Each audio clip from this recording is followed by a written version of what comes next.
Sully! You know those really cool demigod heroes in Brandon Sanderson's series, The Stormlight Archive, who faithfully shepherded humanity alongside their orders of magical Stormlight-infused superhero warriors for millennia to protect Roshar and its people, all while suffering eternal torment between cataclysmic desolations? Yeah, they suck. The Heralds of the Almighty have turned out to be somewhat underwhelming, with some barely holding on to sanity, others in unknown locations, and even some on murderous rampages. They have provided almost no help to the radiant forces of Urithiru, and have often even stood against them. With part 1 of the Stormlight Archive concluding soon, I wanted to take a look at the impact all 10 Heralds have had on the story up through Rhythm of War. So if you're spoiler prone, you've been warned. The Heralds were sent to teach mankind. They led us against the Voidbringers after we were cast from heaven. Jezrien, patron of the Windrunners, is one of the 2 heralds we get to see at Aharietiam before all 10 succumb to some form of madness. We see him in the prelude to the Stormlight Archive at the end of the last desolation, with no will left to return to Braze and suffer any more torture. Jezrien, Prime Catasix, and known as one of the most honorable men to ever live, decided to abandon the Oath Pact alongside 8 of the other 9 heralds. More on that later. After this, he lies to the people of Roshar, telling them that they have won the war against Odium, and we know nothing of his doings from then until the beginning of the true desolation. There, we see him begging in Kholinar under the alias Ahu. As Ahu, he becomes an occasional drinking buddy with the Blackthorn himself. And yes, the irony of 2 of the most honorable men to ever live slovenly abusing their livers together in an alley is not lost on me. He goes from having his soul severed from his body by Moash, now Vyre or He Who Silences, a few years later. This resulted in his soul fading away, making him, potentially, the first herald to truly die.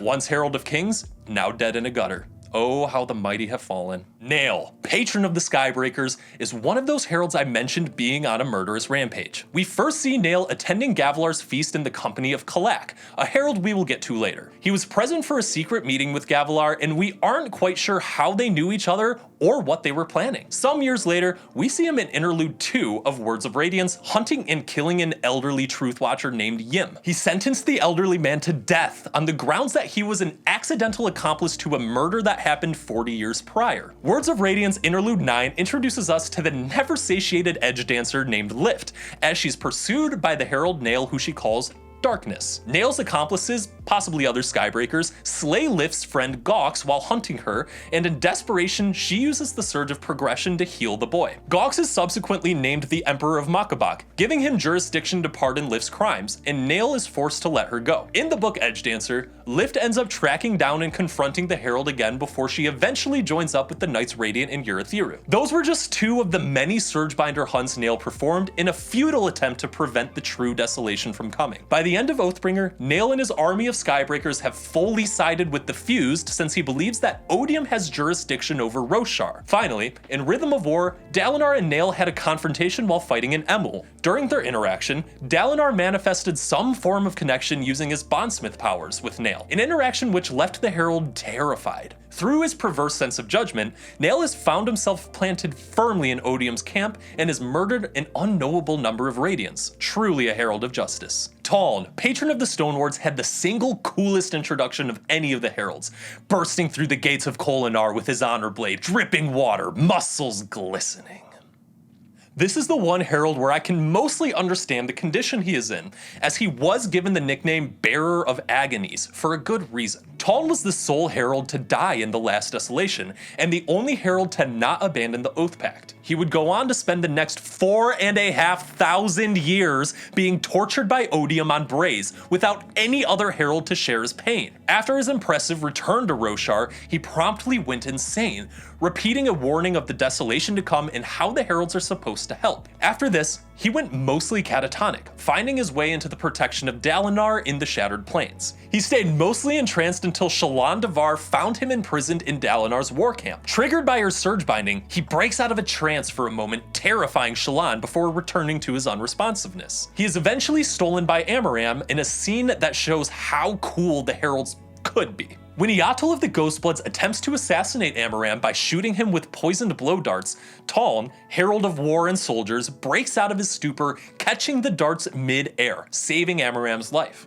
From then on, he returns to being unresponsive, and it isn't until the Battle of Thaylen Field when Dalinar opens his first perpendicularity that Taln regains consciousness for a brief window. More on that in a minute. After the perpendicularity closes, we find him back in his catatonic state, and he remains that way until now. While he constantly talks a big game about helping the people of Roshar, he has been absolutely no help so far. Shalash, patron of Lightweavers and the daughter of the Herald Jezrien, has arguably been the most helpful herald to the main characters. Well, at least the least useless. After spending the entirety of the Era of Solitude tracking down artwork of herself and destroying it, the Herald of Beauty is eventually caught by Mraize, the glorified vice president of the Rosharan Ghostbloods. She's given information on the location of Taln, and she tracks him down to Thaylen City. She's overwhelmed by guilt for abandoning him, and in the brief window that Taln gains consciousness, she tells him how long it has been since he died. Taln reacts to this news like the absolute goodest boy, by being thrilled that the humans were given so much time to prepare for the next desolation, but Shalash begs for him to hate her for the betrayal. She then goes on to actually be helpful to Jasnah and Dalinar by providing them critical information about the Bondsmiths and the Oath Pact. She doesn't give them too much information outside of this, but she still gets an A+ as far as usefulness goes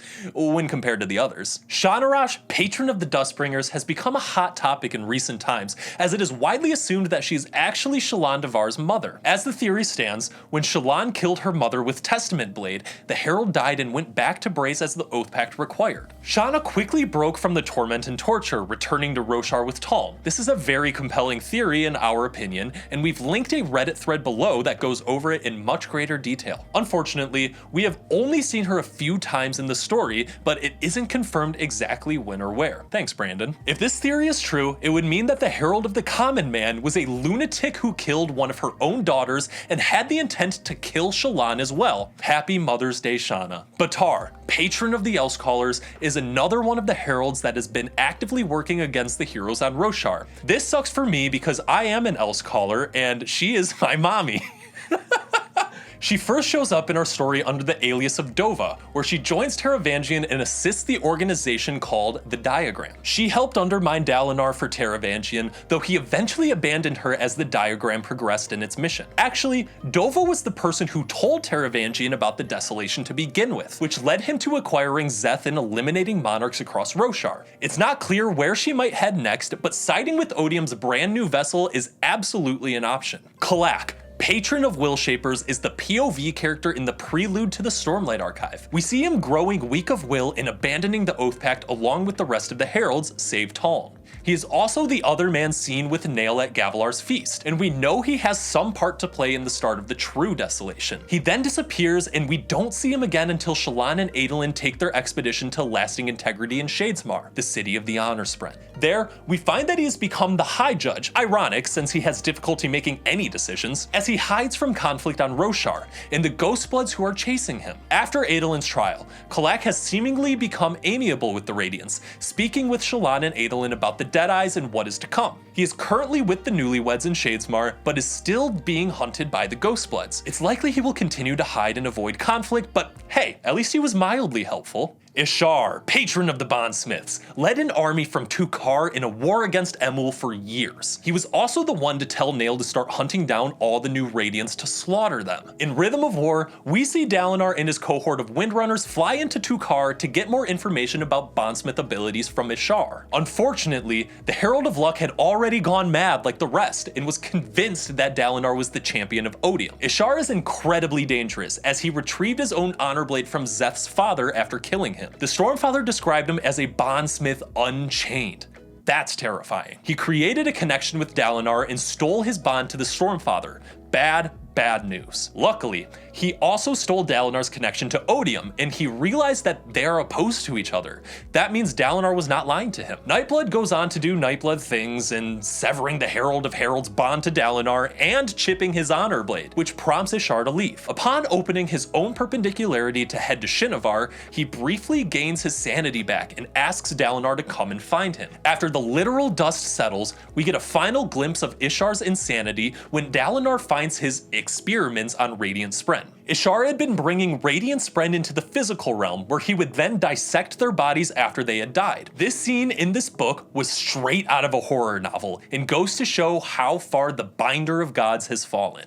We haven't heard much about Pylia, patron of the Truth Watchers, or Videl, patron of the Edge Dancers. While Brandon seemed to have confirmed that Pylia was an Ardent and Carbranth that crossed paths with Shallan, he became far less clear about it in later questioning. If this is true, then she likely assisted Taravangian in his plots, though that of course is just conjecture. We have the least amount of information on Videl, so we can't make a judgment one way or another other than she's been useless. The Heralds have been lukewarm at their best and murderous lunatics at their worst. We've seen Heralds like Ishar and Nale show just how powerful they can be while wielding their honor blades, but they seem to more often than not wield this power against the forces of Urithiru. And what is with the Heralds briefly becoming sane within the proximity of perpendicularities? For now, all we can do is Raffo. An important thing to remember about this Herald rage bait is that none of them will ever be as awful as Moash. If you think Nale is gonna die in Wind and Truth, leave a like on this video.